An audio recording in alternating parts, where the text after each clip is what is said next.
Hey, I'm Allison Hare, and welcome to Little Left of Center, the podcast that interviews culture changers that are reshaping our world and breaking new ground. I am so happy to welcome Hilary Billings to the Little Left of Center podcast. She is an on-camera host, celebrity interviewer, online influencer, former Miss Nevada, burn victim and advocate, and host of the podcast Red Carpet Confidence. But my favorite part about her? She is focused on everything but the superficial. As you'll hear, she runs pretty deep. Please enjoy. Welcome to the Little Left of Center podcast. We are now on the road. We are in Nashville. So normally I record in Atlanta. That's where I live. But I happen to be in Nashville and connect with Hilary. So I'm excited to be here and learn more about you. So thank you. Welcome. Thank you for having me. Welcome to Nashville. Thank you. It is one of my favorite cities. So I'd been doing some homework on you.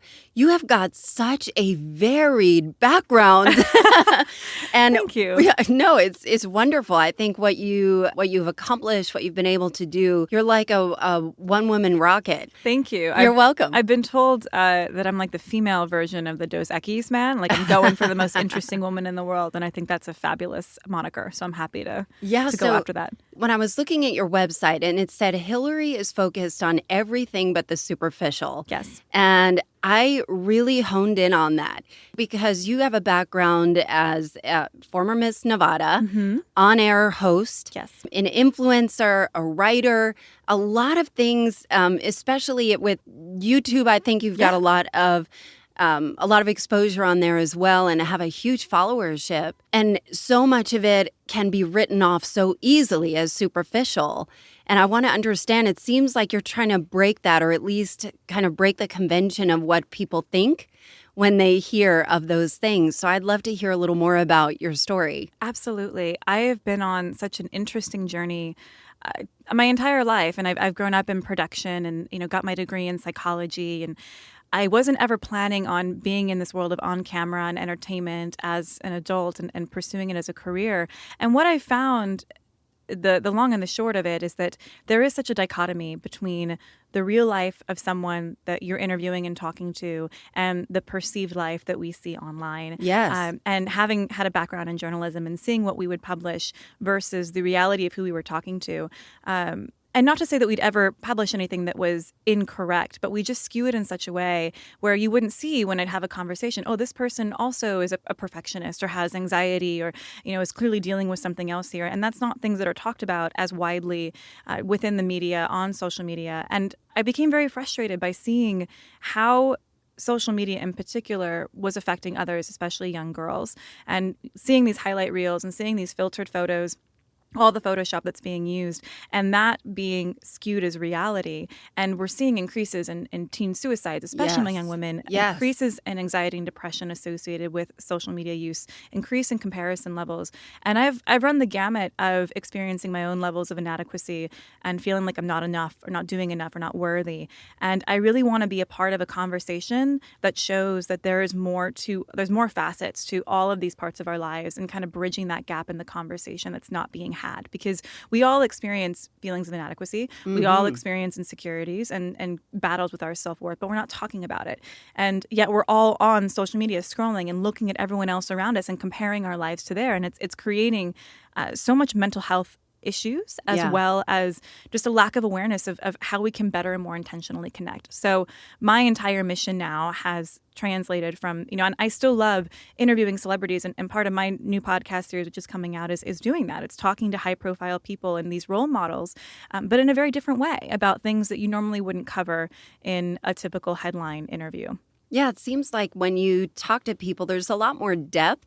But I think what you bring to the table is a lot more fun. Like you're not afraid to be goofy. You're just kind of out there and silly. Yeah. But I think you can, because you're a beautiful woman and you have, been doing some amazing things, that you just peel one layer off and the depth is just really there, and I think people really resonate with that. So I'm curious to learn more about about your journey and what that has looked like. I know you said that you struggled with feelings of inadequacy. Yeah. And you grew up in Las Vegas, which is like a whole nother universe. It is. It's like an alternate world.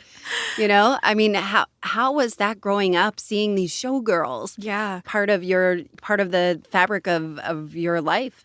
I think the beautiful thing about the position that I was in growing up, my father was a casting director, producer and director for television and film and live events. So I grew up doing my homework on the backstage of Siegfried and Roy's set or in a corner booth at Studio 54. So crazy. And so, yeah, and at the time, I just thought it was a bunch of boring stuff I had to follow along with my parents. I didn't know that most people didn't hang out with lions growing up or have friends that were showgirls. And so it wasn't until I was older that I recognized the impact of that. But I think the beautiful thing about having that glimpse behind the curtain is I got to see what the reality was behind a series of auditions. I remember once we were doing an audition for a huge band. They were doing a music video, and I went with my dad and just sat there in the corner doing my homework, and we must have interviewed 300 different beautiful models. They all did their dances. They put it all on tape. We compiled it and made our list of cuts for this band. And after 2 weeks of interviewing girls and doing these auditions and putting everybody through this time of taking out of their schedules and getting everyone's hopes up, they went in a totally different direction and decided not to hire anybody. And so, of course, that's not the story that the girls hear, though. They just hear, oh, okay, well, you weren't chosen. And so then that has an interesting effect on their personal beliefs of their self-esteem versus the whole scope of the project change. But they don't get to have that back-end understanding. I was working for Italian Vogue. I did a modeling shoot with them, and there was a beautiful girl, 15 years old, but she was really struggling with liking herself. And I found it so fascinating that this girl who was beautiful was being photographed and put in this international fashion magazine and essentially telling everyone else, like, this is the standard. And then other women are going to go and look at these photos and then compare themselves to that image and hold themselves to this unreachable standard and continuing to just have this grow and this ripple effect that we don't even know. So it was interesting in that regard that I got to see very early on how things outside of our control played into body dissatisfaction, played into self-esteem, which is part of the reason why I was so fascinated by psychology when I got to college. And I think that my first major experience with feeling very inadequate was when I graduated. I was the #1 graduate of my university, and I was rejected from every graduate school program that I applied to. How does that happen? So I had applied to a very specific field of eating disorders and body image because I wanted to continue doing research in that field. There's only 20 schools roughly in the U.S. that have PhD programs for that. About half were accepting students. There's a PhD program for eating disorders? Yes. Wow. Yeah, so you can get your doctorate specific with that focus of you're become an expert in that field. And so I did a lot of research in college around how group talk, and we call it fat talk, like when girls are like, oh my God, I just want to lose 5 pounds. Yeah. And I'm it's so normal. fat. Yeah. It's right. so normal. And then how that plays into the psychology of like within a group, keeping people in the group versus out of the group and upholding standards. So I wanted to continue that research. I interviewed 7 schools. I spent all of my savings to go around the country and do these interviews. And I had decided on this trip in Albany, it was like 5 feet of snow in February, that I was going to purchase a ticket to a surf retreat over the summer. And that was going to be my last hurrah before graduate school. And it ended up being a trip that I went on to figure out what am I doing with my life, because at that time I thought my life was over. I had been rejected. Nobody wanted me. As far as I was concerned, I wasn't good enough. And if I was the #1 graduate and couldn't do this, like how bad was I or unwanted was I? Yeah. And I remember once there was one of the rejection letters I got was actually addressed to somebody else, and somebody had just crossed out the name in pen and like written mine in and misspelled Holy it. God. It was like talking about him like a real low. So that was my first real experience with rejection and having this plan of like, I had thought by going through college, you take all these steps, you're going to get what you want at the end of this. And that was the first time that I recognized that just because you do things in the order that you're supposed to, quote unquote, doesn't guarantee you anything.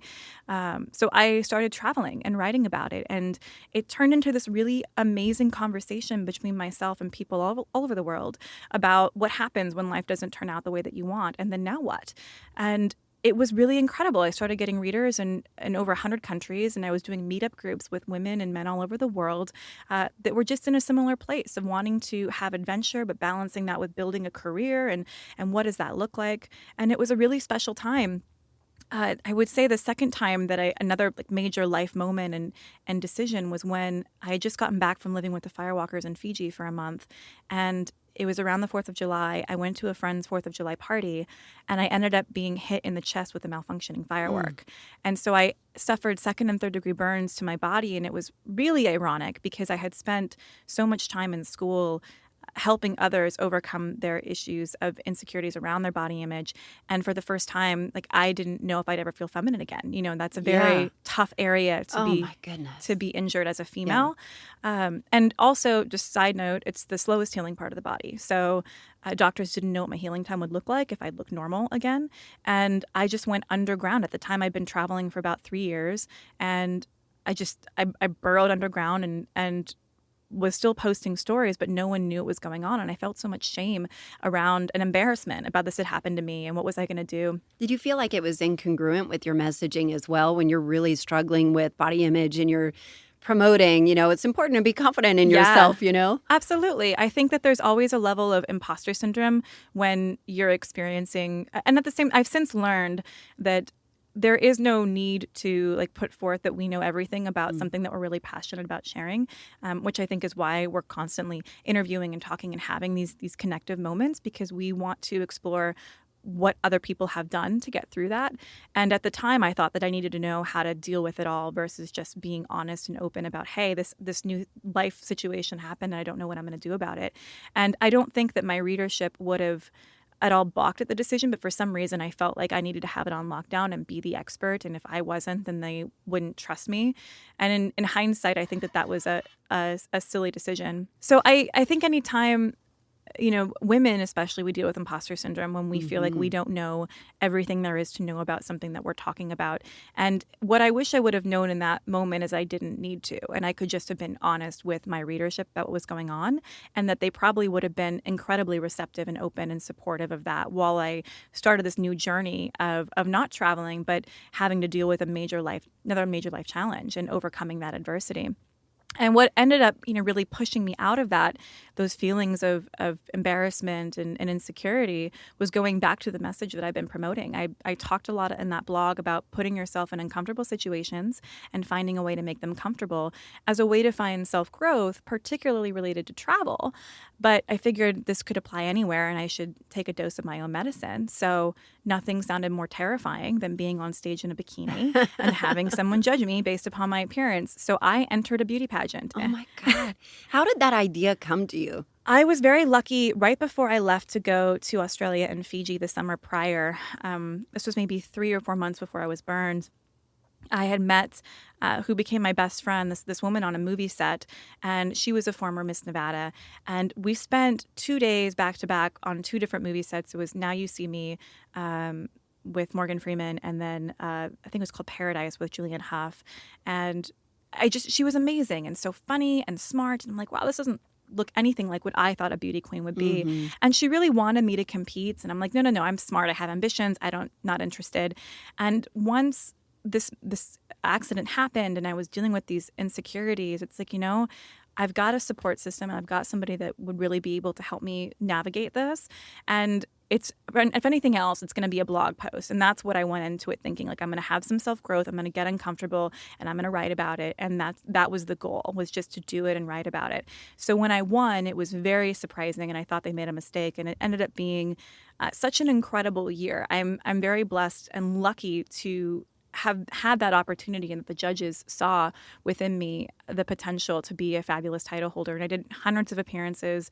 I started working for USA Today that summer, which then translated into me doing red carpet hosting for them and on-camera interviews and producing for E! News and going out to LA Fashion Week to walk in haute couture fashion shows. And it was it was a really beautiful experience that I think that any woman within that age group, if she's got a message, if she's got a business, this is a fabulous way to connect with other women, empower other people, to get involved with your community, and to really have a foot in the door. I don't think at all that I was, the most beautiful woman in the state, or certainly not the most highly achieving, or whatever you want to say about what that title should mean. But I was one of the ones that showed up. And because of that, that title, I was able to leverage it to get in the door in places that might not have looked at me initially, and then show them all the value that I had to add. So I'm a big advocate for women taking that route and what it can do if you work the title. It's like anything else, right? You take the opportunity and you run into the ground.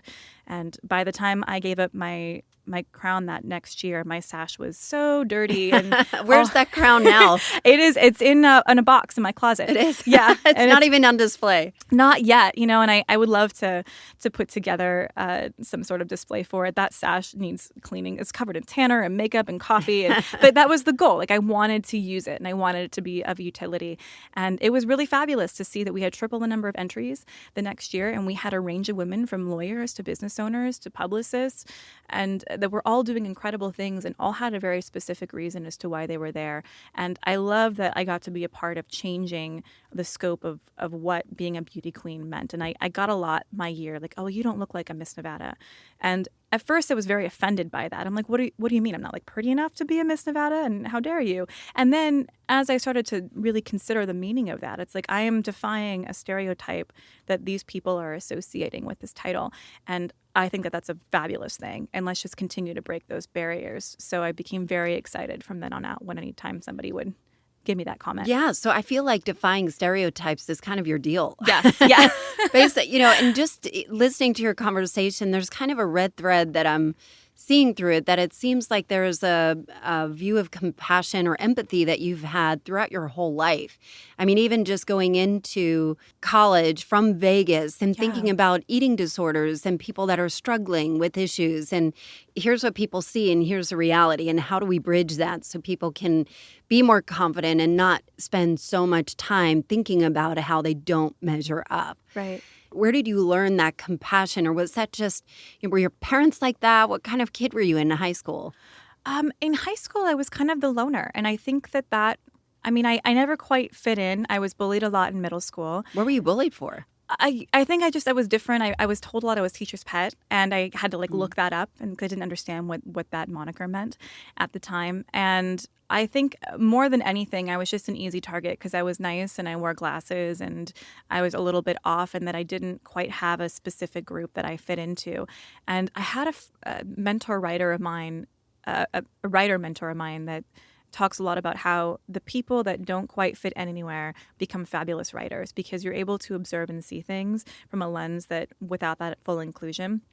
In high school, I moved schools a couple times, and I had my best friend's boyfriend committed suicide our senior year. And then I had a really close friend commit suicide when I was in college. And so It's really hit close to home for you. Yeah, and it was fascinating to see how that ripple effect affected everyone in our communities, us individually, and so differently, and what that grieving process looked like. And so I've got a big heart for people that are struggling with depression and anxiety, and wanting to show them that there's life outside of high school. And I think for me, and for many of my friends that I came close to throughout that time in my life, is that you can't see beyond graduation, and you can't see beyond these 30 to 50 people that you interact with on a daily basis. And so when someone in that group is being unkind to you, and, thank goodness, I was just I graduated slightly before, Facebook and MySpace, and MySpace was a thing, but it was certainly not used for what Facebook and Instagram is now. When you have somebody that's in your circle that you see every day, that's being so cruel to you for no apparent reason, it crops up a lot of emotions as to how terrible am I that they would feel the need to go out of their way to do this. And I ended up, I had a lot of great guy friends in high school. I wasn't really close with many females. It wasn't until in college and after college, when I was in the the pageant community that I really started finding camaraderie among females and recognizing that like other women weren't out to get me, and being the one that would step forward and like, I'm going to help you, and like, let me encourage you and support you and say good for you. And when you're doing something that I want to do, just fully backing you and supporting you in that, and getting away from kind of the backdoor conversations or the gossip circles. And I just stopped accepting that as being my reality, and wanting to take different actions to be a different type of female leader. And so I think that all those experiences really wrapped me up into being motivated to do that, because I just thought that was the normal. Well, if you have female friends, then you're going to obviously have these dramatic moments and he said, she said situations. Yeah.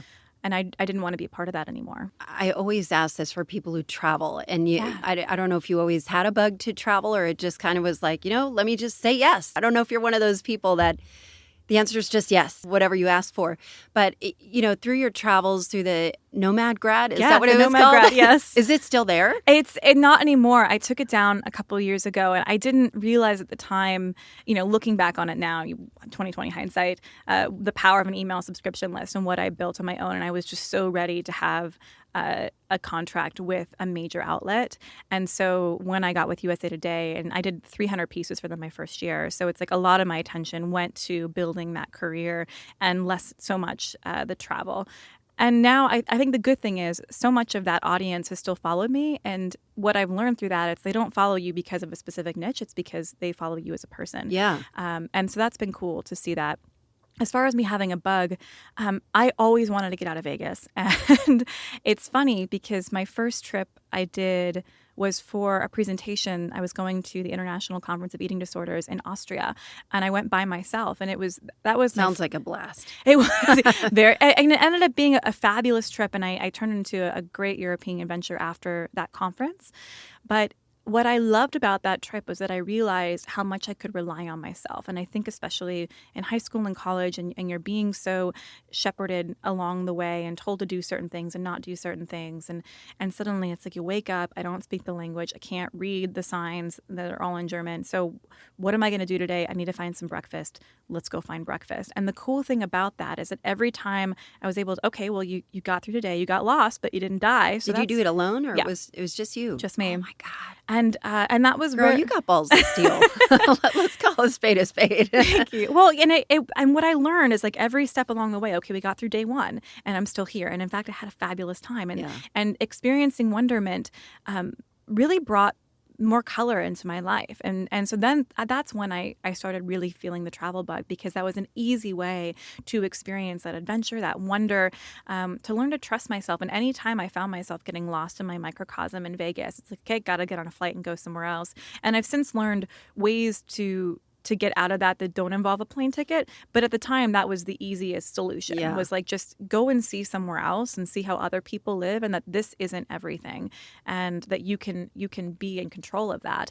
And anytime, especially a female comes to me, it's like, I just don't know where to start. I feel like I'm stuck in my life. It's like, take a trip and go don't somewhere. Yeah, and then don't make a plan and figure it out as you go along, and then learn to trust yourself and like be in the moment. And I'm having heart palpitations just as you're saying that. I'm like, oh. And it's a beautiful time. And then, they may never do it again. But I'm a big advocate for travel and expanding your horizons. And I think if we all did that at some point in our life, we'd be able to understand others and different perspectives a little bit easier. And it sounds like you got a lot of really personal lessons that have kind of crystallized in you. And I'm wondering, based on the cultures that you visited, what do you think that they are doing right? What do you know that you wish other people could know here in America if you were going to adopt something?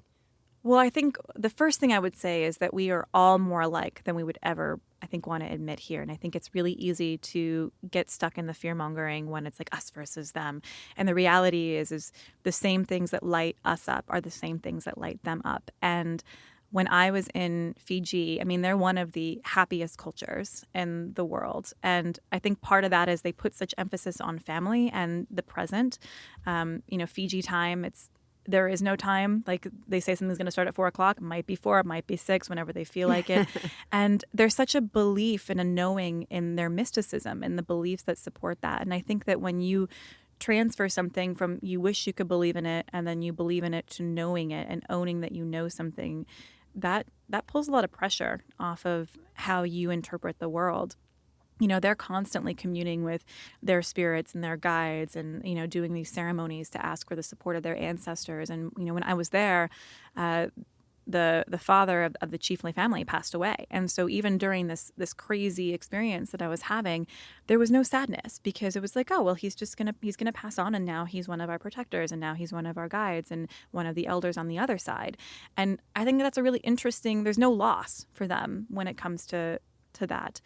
I went to Colombia a few years ago, and I was given so much crazy advice before I went on that trip. And it was very scary going down there initially. And what I realized is that, other places, especially that have poor stigmas on them, they don't want you to be kidnapped either. Right. They have so much pride in their countries, just like we do. And I felt probably safer there than I would feel here, because one, I was very aware as to what I was wearing, what I was holding, and what was going on around me. And the people so wanted to ensure that I was safe.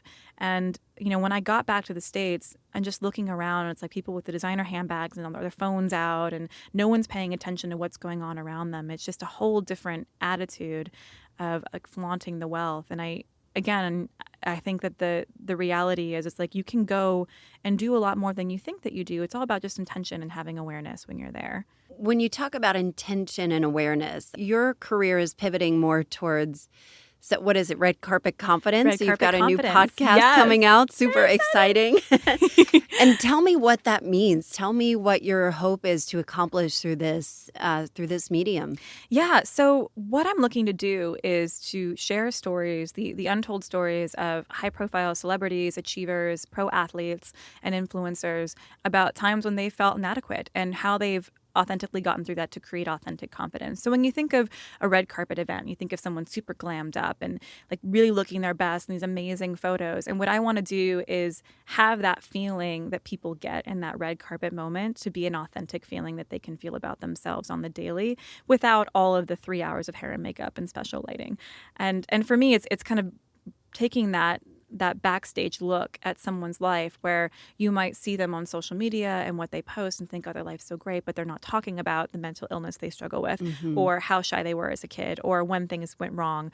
And to me, it's really important that we share those stories, not only so everyone can see that it's not everything that the media or social media makes it look like, but also hopefully provides them some insight as to how they too can then apply these actions or these perspectives or behaviors to their own life to create that confidence, create that connection. I'm just a big advocate for we need to be connecting more on an authentic level, and the go-to is to just get on the phone and scroll, and all that does is create more disconnection.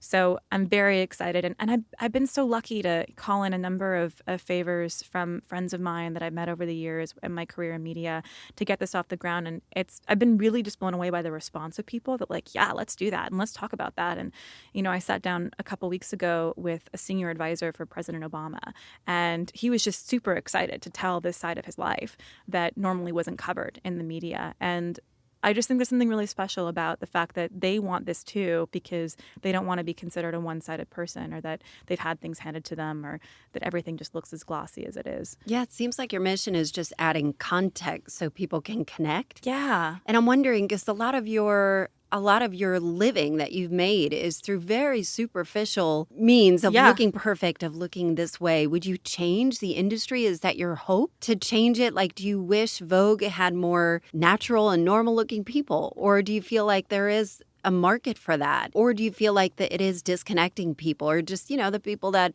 spend 2 hours trying to get the perfect shot on Instagram so that they can get more followers? I'm all about doing what makes you feel good. Does that aggravate you, though, when you see those perfectly posed pictures and you're like, oh, yeah, it's frustrating because and having been a model, I mean, even just in magazines, and I'm grateful there's a number of laws that are going into place that are slowly changing things. Like, I think it's come 2025, if not before then, all magazines have to put whether or not the images are photoshopped, like some sort of label on them. And so we're slowly making some strides as to having that clarity of the conversation.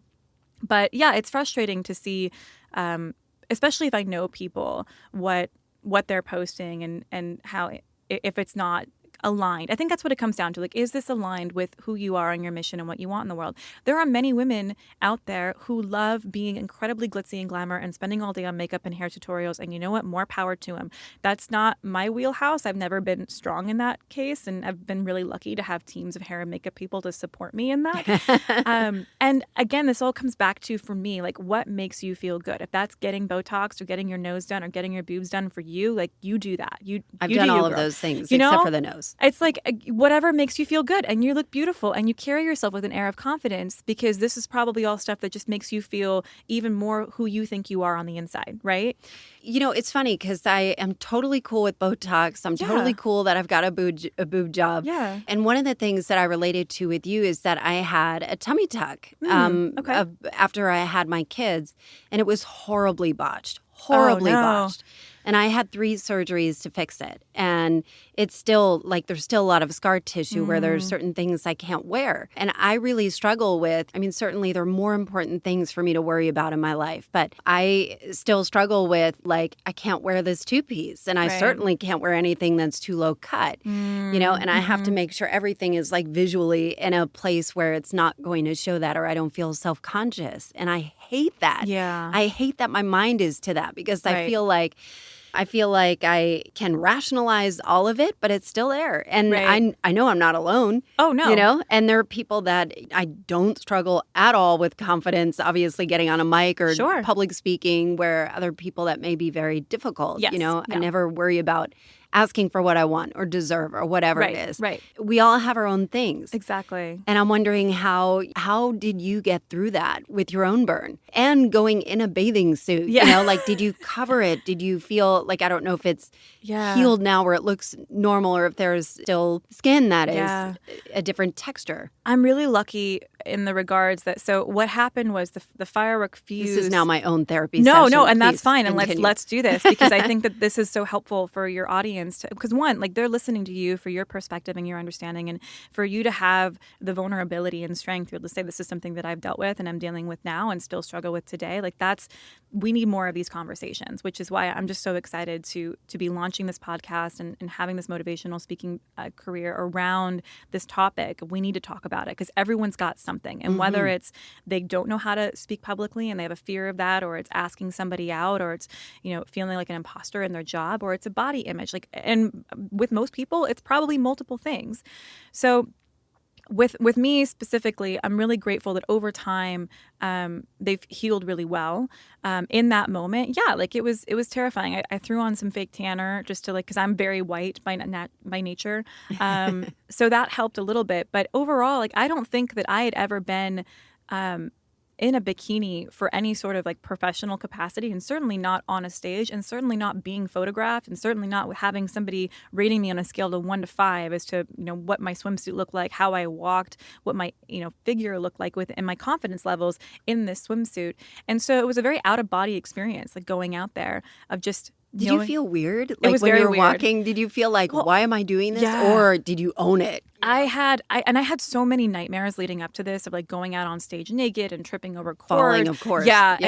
And I had no fun leading up to doing this pageant. And it wasn't until I was actually, like, meeting the girls and in the experience where it was kind of an adventure. But yeah, the whole thing is a terrifying position to put yourself in as a female. And I would say that, I mean, it went by so much faster than I thought it was going to. It ended up being not as big of a deal, because even though everyone's looking at you, and the reality is, in life in general, people pay 30% plus less attention to us than we think that they do. And so it really comes down to where our heads are at, and even since judging and coaching women in pageants since then, you know, when it comes to dresses or how you walk or anything else, I mean, I've been told by directors, and the constant saying is, it's not the dress, it's the girl in the dress. And what's funny is when, you know, women, I think especially regarding each other, we're quick to judge the attire, we're quick to judge the makeup, we're quick to judge the hair. And it really comes down to, how is she owning this situation, even if she's wearing a trash bag, because we can put her in anything else, and we can teach her how to do this better. But you can't teach how to just own that situation. And so it comes down to just owning where you are, and knowing that if somebody else has a problem with it, it's not because of you, it's because of them. And even going back to, looking at being bullied in middle school. And it's like, it wasn't about me or anything that I was doing. It was something in them and what they needed to do in order to make themselves feel seen or feel better. And, we see it now on social media with the trolling comments. It's not because, my video was deserving of that. Maybe, it's like they didn't like the content. That's fine. But, to have people personally attack you, it's not because they know me or they like have any sort of real passion around what I'm doing. It's just because they need to say something. It's so much easier to knock somebody down than build it up. When it comes to your situation, I think it's so easy as a female, and I do it too. And I'll have to catch myself where we know our bodies better than anybody else. And so we know all of our flaws inside and out. And so it's really difficult when we're comparing all the minutia that we have taken, we have examined over the years, and we have watched things change in our bodies. And I had to have a talk with my coach a few weeks ago. It's like, oh, found a spot of cellulite. And my mind immediately went to like, great. So in the next 30 years, like, what is my body going to look like? And I'm going down this rabbit hole very quickly as to like what this meant. And my whole message and everything kind of goes back to perspective. And so she was very quick to catch me and say like, well, what else could it mean? And like, you've decided in this moment that having the spot of cellulite meant that you were going to have, the most cellulated legs forever and ever, amen. But what if that meant something else? And just going back to, okay, like, what else could this mean? Your body brought forth 2 beautiful babies into this world. And like, your body is incredible. And your body also survived having a botched surgery. And so it's like, what would sending love to that part of your body do for you? And it's like, it might not change. It's going to take a while. But that's where we start, right? It's like just changing the perspective of what this means and why we're tearing ourselves down. And also, like, what is it about that? What belief do you have that's keeping you from being able to accept that part of you? I've got a big fear of being too heavy, just because it's happened in my family. Sure. So I run the opposite way, but it had taken such a hold for so long, and I intellectualize all of it, where I'm like, this doesn't mean anything, you know, like this doesn't make a difference. I feel like I have gifts to give the world and gifts that I've always known that my gift is my voice, and I just have to figure out how to use it for good as much as I possibly can. So why do these things matter? But they do, and I think because it is real for me, it does matter. And I think that the important thing about what you're doing, and partially for what I'm doing too, is that the community is where it begins. And I think because the internet, the greatest part about the internet is everyone has a tribe. Yes. Everyone has a tribe now. But I also think that finding, like there were a lot of experiences I went through IVF and then, the botched surgery. And there were several other things that I went through of just having a natural childbirth after a C-section when 4 doctors told me I absolutely couldn't have one, and being able to do it. But it felt like a very lonely, isolated place. I'm sure you probably felt that way as well, being a burn victim. There's so many ways to be burned, like how do you find those people that can help coach you through it and find your tribe there? And I think that community and being open, and that's why I am so open. And I'm not trying to floodlight people with all my troubles, but I also think it's so important when people miscarry and when things happen to be open about it, because people will support you so much more. Absolutely. And I think that the biggest mistake that we can believe is that we're alone or we're the only ones that have ever experienced this. But it feels alone when you're on Instagram. Yeah, it does. It does. And I think part of that is the disconnection. When we all know on some level what we're seeing is altered in some regard, and yet we're choosing to ingest it as reality. And we're comparing it to our reality, which we know is very different. And that goes back to the same thing of, you showing up at an event or you taking your kids somewhere and knowing very well how you have interpreted and, looked at your body, and then looking at someone else and their perceived external, and you not knowing like what the checklist of things that they went through on their body that day, And so I think that that's where we start to see that separation of reality and life. And the more we spend time on there or look for that at any point in time to bring us any sort of esteem or validation, like that's a dangerous place to operate of. I'm a big proponent of like, go on a diet, like what we consume and ingest, not only with our food, but also with our media, really plays into our mental health and how we experience life. Everything we consume matters. I remember watching a friend of mine, she was really into Grey's Anatomy, which is a fabulous show. But every Thursday night, something would happen where, like, come the next day, her life would be just a smidgen more dramatic. What? And she would start For real? She would start focusing on things that had come, like themes that had come up in the show, that suddenly were playing into how she was interpreting her life. And that was kind of my first, kind of a law of attraction thing too. Right. Well, and that goes back to, like, what you take in is going to affect your lens of the world, which is going to affect what you focus on, which affects how you feel. So, needing to be very conscientious of how we're utilizing social media. Just like you said, there's so many amazing things about it. We can connect to people all over the world that previously we wouldn't have access to. We can find those tribes of people. They all exist. The Facebook groups are out there. The Instagrams are out there. We can see these amazing foods and have the Pinterest boards and do all these crazy craft things that otherwise wouldn't have been shared. Have the ability to share these videos and ideas and see people's lives in ways that we haven't before. But if we're unintentionally using it as a distractor, they say that social media, anytime you post something, it becomes like you're gambling, because when you start to get likes, it's like a hit and that high of dopamine of like, oh yeah, I won. And then you're just trying to replicate that. So if you're externally looking for that validation versus being able to internally provide it to yourself, and I think that all starts with what you consume. So utilizing social media very specifically for a specific purpose, and like get on there, check your friends or your family's photos, add whatever you want to add, connect with that community, and then get the hell off. Yes. And then go find. It's so hard when you're at the doctor's office waiting. Yeah, it's like bring a book, find an article, watch a TED Talk, find something that you can ingest that isn't as tough for your system and your mental health. It's kind of like crowding out the bad too with more good. Just add more good. Yes.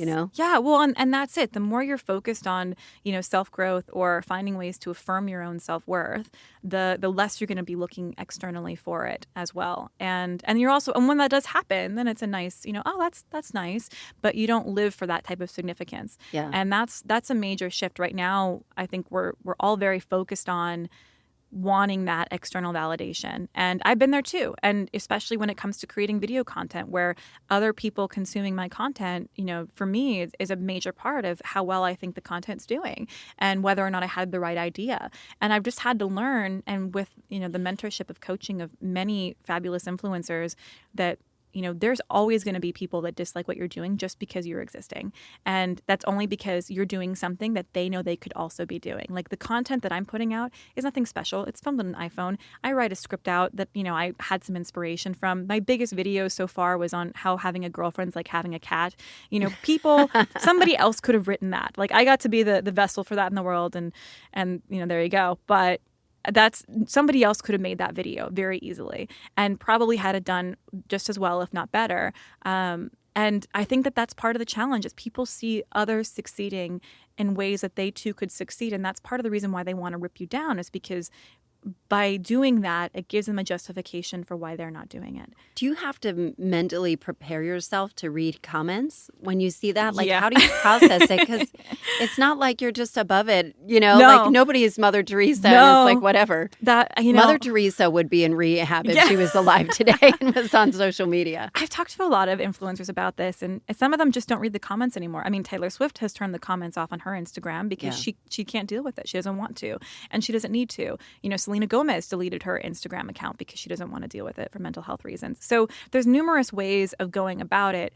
I try to find the comments that people enjoy, have an engagement with them, because if I do that, I usually find that they can become lifelong fans. Mm-hmm. And then with some of the comments that are negative, I try to poke fun at them. One guy had posted some comment about on that cat video, I bet she's got 30 cats at home. And I'm like, actually, I'm allergic. And that was my response to him. And so sometimes when you engage with humor, people come around, or they recognize that what they said was not maybe the most appropriate thing, or they don't even expect that you're going to read the comments. And so then it becomes almost this weird reverberation where they have this consciousness about crap, I hope you didn't take offense to that. I didn't mean it the way that it sounded. And there's this nice lesson learning moment that happens. Right. And sometimes it doesn't matter, and they're going to be jerks regardless. And Yeah. I've had, 15-year-olds in different time zones say horrible things to me in direct messages, and that's okay too. But I think that the 15-year-olds, once you start looking on right, their profile, you and go you're like, back.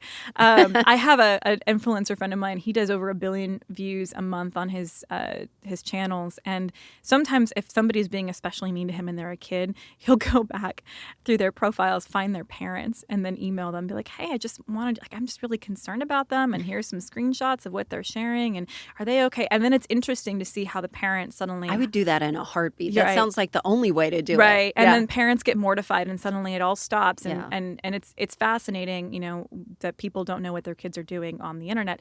But at the end of the day, putting yourself out in that type of environment where that's where you're creating your content, you're going to get opinions, because that's what the platform is built for. And on some level, we need those opinions because that drives up engagement, which drives views, which drives the monetary value as well as the audience. And so, so it's like on one hand, you just don't want to get sucked into what the message means and internalizing it. I had a mentor say, you can't weight all opinions equally. And that became very powerful to me, and something that I have to keep in mind when I'm reading this comment section. If I'm in the arena, there's a great Theodore Roosevelt quote about like being in the arena. And the man in the arena is the one that's, sweating and wielding the swords. You're in the arena right now. You're putting yourself out there. You're creating content.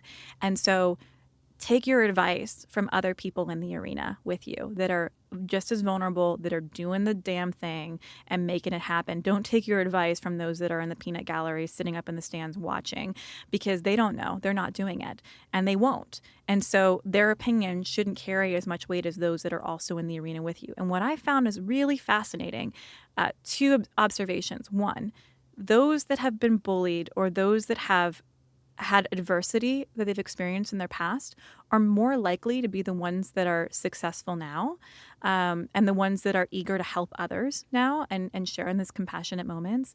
And then it just becomes so fascinating when you talk to somebody else that's in the arena. They almost never have anything critical to say of you because they know what it's like to be there.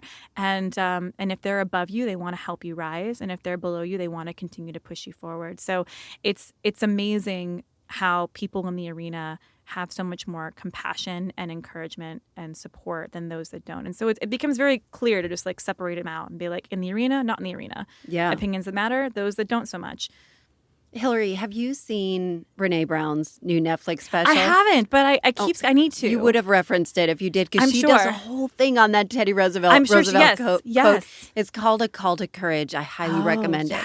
And when you do, please message me. I will. I think it is so groundbreaking. She's a fabulous she's role unbelievable. model. Yeah, and again, like her whole platform, shame and vulnerability. For me, it's like looking at wanting to solve inadequacy through perspective, and it's just so important that we have these conversations. That's a beautiful way to put it. Thank you. Well done. Thank you. I've got it. I want to ask you a question. I'm so curious about that. So I was watching some of your videos. I noticed that you're very quick on your feet. Thank you. And when you see people that are famous for interviews like Juliana Rancic and Ryan Seacrest, and they just pop up with things, is that how you always are? Is that like your superpower?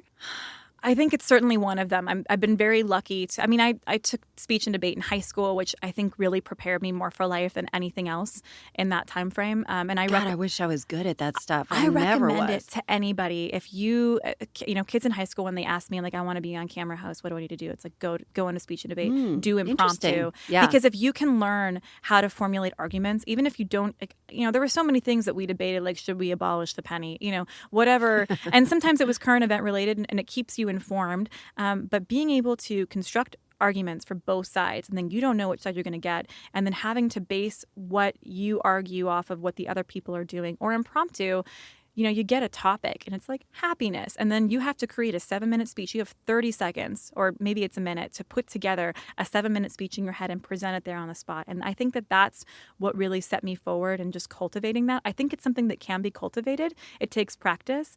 But yeah, and I think that also comes down to, I'm really grateful with my psychology background. That is clear throughout our entire engagement and everything I've heard. Yeah. That being able to read people's body language and where they engage and where they don't. And so, being able to flip a conversation very quickly someone was not interested in that line of questioning, and just being able to build rapport really quickly. Because when you can do that, it becomes easier to do you could ask anything. It doesn't matter because you're going to have a good time. And so I think certainly memorization, being able to quickly ingest information and regurgitate it back out has been always something I've been really strong at, which has helped me in on-camera hosting and presenting and everything else. And also, just remembering facts about people. I remember I ran into a musician at some party a year ago, and I think the last time I interviewed him and his band was 2 years prior. I was like, "Hey, how's your puppy doing?" And he's like, "Oh my God, you remember that I had a puppy?" And it means the world to people. Yeah. But that comes down to like authentically remembering something and then having a conversation where I'm not trying to get anything out of him for it. Was really important to me to be able to just build rapport. And I was so grateful when I started with USA Today. They sent me to do my first red carpet with their senior music reporter. And I think just to have him babysit me more than anything, because they didn't know how it was going to go. But he taught me, it's worth losing the interview right now to build the relationship in the future. And it's like, don't ask that question that's going to insult them if you care about where this is going to go in 10 years. And it's all, or if you have to, it's like preface it like with, hey, just so you know, I have to ask this, you don't have to answer, and just making sure they feel comfortable with knowing that you're not going to take what they say and twist it. And I think more than ever, there's a lot of fear around that particular type of reporting. So being able to create rapport, think on my feet. And that also, it just being a humorous person. I think having humor in life is such a fabulous superpower for so many reasons. One, it makes life so much more fun and palatable. It also disarms people. Yeah. And it makes, anytime you're dealing with adversity, I just try to be like, okay, well, what adventure is going to happen now? And like have this third person perspective of like, ooh, what is Hilary going to do here? And really just being able to apply that anywhere in life has also been really fabulous. So what is next for you besides a podcast? Yeah, so podcast is launching here shortly, Red Carpet Confidence. We're talking with high-profile celebrities, influencers, pro athletes, NFL players, other on-camera hosts, influencers about their moments of inadequacy, how they got through them. Super fun. I'm really excited about that and being able to bring that to the world. I've seen some of the names that you had. I'm like, wow, these are some really Thank good. you. These are some really interesting people. I'm excited, and hopefully it's just going to continue to grow from there, as well as doing more motivational speaking. So looking to talk to youth leadership, women's groups, corporations about how confidence and building confidence can not only affect your employees and employers and stay-at-home moms, students, and where that can translate to more success and fulfillment in your life by having more conversations about these types of inadequacies. So building out all that content right now, still doing on-camera work, which is fabulous. And I'm just really excited to see how this continues to kind of to move forward. Also doing more video content around motivational comedy. So what is motivational comedy? It's utilizing. I like it. Yeah, it's utilizing humor to tell motivational, empowering messages, right? So how is that not like self-deprecating humor, which is so popular? Yeah, that's a particular type of humor that you could use in that situation. So, for example, motivational comedy would be my first video that I did, which I never thought I'd get into the space to begin with, but I did this video because I was trying to pitch it, and everyone liked the idea, but no one quite knew how to execute it, and it was running out of time to make it relevant, and it was, what it was like being a Hillary during the 2016 elections, and just things that people would say to you. I'm like, "Hi, I'm Hillary." It's like, "Oh, I'm going to vote for you. I'm not going to vote for you," or like, "You're the one trying to take away my guns," or all these interesting things, and so acting out that scenario and that's interesting. And then culminating with the message of just because I share a name with a political figure doesn't mean I want to hear your opinion. And for that matter, like how are we serving each other in this situation? And like maybe Hillary's just need hugs right now, or maybe like any Donalds would need a hug right now. And like, let's just agree we're all in this together. Yeah. So having a message that's positive and finds a way to bring people together over maybe an issue that's uncomfortable or a little bit polarizing. I did one on the Women's March, which essentially was just like, hey, the largest grouping, a gathering, peaceful protest, regardless of your thoughts on whether or not it should or shouldn't have happened. We have protested things throughout the history of being an Americans. I mean, in fact, the establishment of America was a protest. So like we have to respect it, and we have to empower each other to have the right to do it. And it was very peaceful. And, the fact that we could organize now because of what social media can do, that's impressive. So even if you don't like anything else about it, like these are the cool facets that we should focus on. And again, it's just perspective. And I really want to do more about inadequacies and how to help people feel better in certain circumstances, and utilizing some of the tactics that I've learned over the past decade of experience being on carpets and talking to people to make them feel more authentically confident. I love it. Thank you so much. Thank you for culture having me. Changer, Hilary Billings. I'm so glad you could join us today. Thank you so much. Thank you. Enjoy the rest of your time in Nashville. Thank you. I always do. I always do. Thank you. Hilary Billings really is like the female version of the Dos Equis guy. She might be the most interesting woman, but what I love most is how focused she is on helping others find their own confidence and their own sass. Links to find Hilary are in the show notes, and I can't wait to hear her upcoming podcast. If you like what you heard, please subscribe, rate, review, and if you care, please share. As always, thanks for listening to Little Left of Center podcast, and I'll see you next week.